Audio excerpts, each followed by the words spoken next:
Hello guys, എന്തൊക്കെയുണ്ട് വിശേഷങ്ങൾ? എല്ലാവർക്കും സുഖമാണെന്ന് വിചാരിക്കുന്നു. ഞാനിന്ന് രാവിലെ എണീറ്റപ്പോൾ പിള്ളേർക്ക് സ്കൂളിൽ പോകുമ്പോൾ എന്താ കൊടുത്തയക്കാമെന്ന് വിചാരിച്ചുകൊണ്ടിരിക്കുകയായിരുന്നു. അപ്പോഴാണ് ഓർത്തത് കായത്തൊണ്ടും പയറും വെക്കാമെന്ന്. അപ്പോൾ പയറാണെങ്കിൽ വെള്ളത്തിലിട്ടിട്ടുണ്ടായിരുന്നില്ല. അപ്പോൾ അതിനൊരു ട്രിക്കെന്ന് വെച്ച് കഴിഞ്ഞാൽ നമുക്കത് നന്നായിട്ട് വെള്ളം തിളപ്പിച്ചിട്ട് അതിലേക്ക് പയറിട്ടാൽ മതിയാകും. അപ്പോൾ എന്നിട്ട് കുറച്ച് സമയം വെച്ച് കഴിഞ്ഞാൽ അത് സെറ്റാക്കും. കുതിർന്ന പോലെ തന്നെ ആകും. തലേദിവസം നമ്മൾ വെള്ളത്തിലിട്ടിട്ടുണ്ടാവില്ലേ, ആ രീതിയിൽ തന്നെ ആകും. അപ്പോൾ അങ്ങനെ അതിങ്ങനെ കഴുകി വാരിയെടുത്ത് കുക്കറിൽ ഇടാൻ പോവാണ്. കാരണം രണ്ട് പേര് സ്കൂളിൽ പോകുന്നുണ്ട്. അപ്പോൾ അവർക്ക് 2 പേർക്കും 2 രീതിയിലുള്ള ഫുഡ് വേണം. കാരണം ഒരാൾക്ക് ദോശ ഉണ്ടാക്കണം. അങ്ങനെ കുറേ തിരക്കാണ്. രാവിലെ നല്ല ബിസി ആയിരിക്കുള്ളൂ. അങ്ങനെ പയറും കായത്തൊണ്ടും കൂടി ഒരുമിച്ച് കുക്കറിലേക്ക് ഇട്ടു. ഇതിൽ കുറച്ച് കുറവുകളൊക്കെ ഉണ്ടാവും. കാരണം ഇത് ഫസ്റ്റ് ടൈമാണ് ഇങ്ങനെ വീഡിയോ എടുക്കുന്നത്. അപ്പോൾ ഒരു കൈ കൊണ്ടാണ് ഇത് ഫോൺ പിടിച്ചേക്കുന്നത്. എനിക്കറിയില്ല ഇത് വിസിബിളാണോ, ഓക്കെ ആണെന്ന് എല്ലാവർക്കും ഇത് ഓക്കെ ആണെന്ന് വിചാരിക്കുന്നു. വെള്ളം ഒഴിച്ചിട്ട് ആവശ്യത്തിനുള്ള വെള്ളം ഒഴിച്ച് അത് അടുപ്പത്ത് വെച്ചിട്ടുണ്ട്. പയർ ബാക്കി വന്നിട്ടുണ്ടായിരുന്നു. കാരണം ഒരുപാട് പയർ അതിലിട്ട് കഴിഞ്ഞാൽ ടേസ്റ്റ് ഉണ്ടാവില്ല. അപ്പോൾ ബാക്കി വന്ന പയർ ഞാനൊരു ചെപ്പിലാക്കിയിട്ട് അത് ഫ്രിഡ്ജിൽ വെച്ചു. അങ്ങനെ ഇരിക്കുമ്പോൾ നമുക്കറിയാലോ, ഓരോ പണികൾ ചെയ്യുമ്പോൾ ക്ലീൻ ആക്കിയില്ലെങ്കിൽ ഇരട്ടിപ്പണിയാകും. അപ്പോൾ ഇടയ്ക്കിടയ്ക്ക് ഞാനിങ്ങനെ തുടച്ചുകൊണ്ടിരിക്കുന്നുണ്ട്. എന്നാലും എല്ലാം കഴിഞ്ഞ് പിള്ളേർ പോയി കഴിഞ്ഞ് കഴിയുമ്പോൾ ഒന്നുകൂടി ലാസ്റ്റായിട്ട് നന്നായിട്ട് ക്ലീൻ ചെയ്യും. അതിൻ്റെ ഇടയിൽ ഇങ്ങനെ ചെറുതായിട്ട് ക്ലീൻ ചെയ്ത് കഴിഞ്ഞാൽ അത്രയും നീറ്റായിട്ട് കിടക്കുമല്ലോ. അങ്ങനെ പിന്നെ അതിന് വേണ്ടിയിട്ട് കാച്ചാൻ വേണ്ടിയിട്ടുള്ള ഉള്ളിയും വെളുത്തുള്ളിയൊക്കെ ചതയ്ക്കാനുള്ള പരിപാടിയാണ്. രാവിലെ എല്ലാവരും ഇതുപോലെ തന്നെ നല്ല ബിസി ആയിരിക്കുള്ളൂ.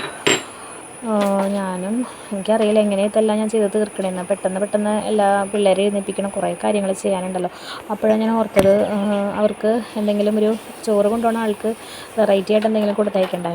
അല്ലെങ്കിൽ പയറും കായത്തൊണ്ടൊന്നും അത്ര ഇഷ്ടമുള്ള കാര്യമല്ല. അപ്പോൾ ഞാൻ നോക്കിയപ്പോൾ ഒരു ഐഡിയ തോന്നി. നമ്മുടെ വീട്ടിൽ തന്നെ ഉണ്ടായ വഴുതനങ്ങയുണ്ട്. അതെടുത്തുകൊണ്ട് വന്ന് അതിൽ മുളക് പൊടി, മഞ്ഞൾപ്പൊടിയും ഉപ്പും വെളിച്ചെണ്ണയൊക്കെ പുരട്ടി ഒന്ന് ഫ്രൈ ചെയ്യാമെന്ന് വിചാരിച്ചു. അതിൻ്റെ ഇടയിൽ പയറിൻ്റെ എയർ പോയെന്ന് നോക്കി, പക്ഷേ പോയിട്ടില്ല.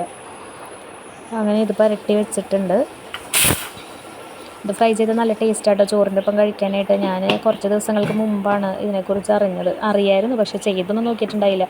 കാരണം വഴുതനങ്ങ എല്ലാവർക്കും ഇഷ്ടമുള്ളത് കാര്യമാണല്ലോ. അതുകൊണ്ട് പിന്നെ അതിൻ്റെ ഇടയിൽ കൂടി അരച്ച് വെച്ചിട്ടുള്ള മാവ് ഇഡ്ഡലി വെക്കണം. അപ്പോൾ അതിൻ്റെ ഇടയിൽ കൂടി ഇഡ്ഡലിയുടെ പരിപാടി നടക്കുന്നുണ്ട്. അതെല്ലാവർക്കും ഇഡ്ഡലി ഇഷ്ടമല്ല. ഇളയാൾക്കാണ് ഇഡ്ഡലി ഇഷ്ടമൊന്നുമില്ല, നമ്മൾ നിർബന്ധിച്ച് കൊടുക്കണമെന്നുള്ളൂ. അപ്പോൾ അങ്ങനെ ഇഡ്ഡലി അടുപ്പത്തായിട്ടുണ്ട്. പിന്നെ ഇപ്പുറത്ത് ഈ പയർ തോരൻ കാച്ചാൻ വേണ്ടിയിട്ട് പയറും ഇതും കായത്തൊണ്ടും കാച്ചാൻ വേണ്ടിയിട്ടുള്ള ചട്ടി വെച്ചിട്ടുണ്ട്. ഇവിടെ നമ്മുടെ വഴുതനങ്ങ റെഡിയായി വരുന്നുകൊണ്ടിരിക്കുന്നുണ്ട്. നന്നായിട്ട് ഫ്രൈ ചെയ്ത് നല്ല ടേസ്റ്റാട്ടോ അത് കഴിക്കാനായിട്ട്.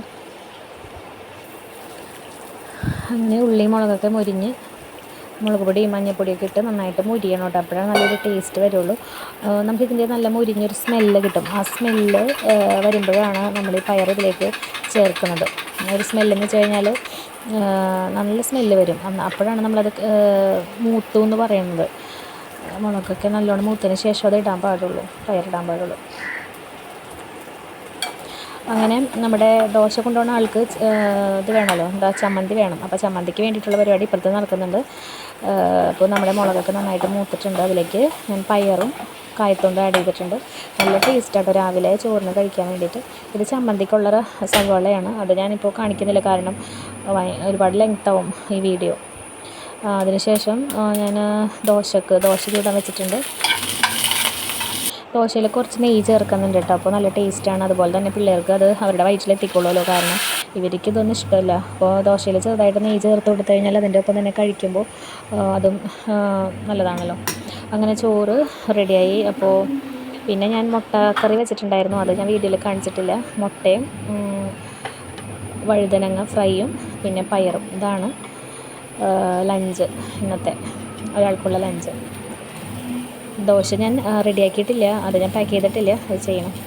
ഓക്കെ, താങ്ക് സ്കൂളിൽ വിട്ട് വരുമ്പോൾ ഞാൻ ആദ്യം ചോദിക്കുന്നത് നിങ്ങൾ ലഞ്ച് കഴിച്ചോ, എങ്ങനെ ഉണ്ടായിരുന്നു ഇന്നത്തെ ലഞ്ച്, ഇഷ്ടമായോ എന്നൊക്കെ ചോദിക്കും. അപ്പോൾ അവർ ഇഷ്ടമായി, നല്ല ഇഷ്ടമായി, നല്ല ടേസ്റ്റ് ഉണ്ടായിരുന്നു അങ്ങനെയൊക്കെ പറയുമ്പോൾ കേൾക്കുമ്പോൾ ഭയങ്കര സന്തോഷമാണ്. ആ ഒരു സന്തോഷം എപ്പോഴും ഞാൻ കീപ്പ് ചെയ്യാറുണ്ട്. കാരണം എപ്പോഴും നല്ല വെറൈറ്റി ആയിട്ട് എന്തെങ്കിലുമായിട്ട് ഇപ്പോൾ അവർക്ക് ഇഷ്ടമില്ലാത്തൊരു കറി ഉണ്ടെങ്കിൽ അതിന് പകരമായിട്ട് ഞാനൊരു അവരുടെ ഫേവറേറ്റ് ഒരെണ്ണം വെച്ചിട്ടുണ്ടാവും.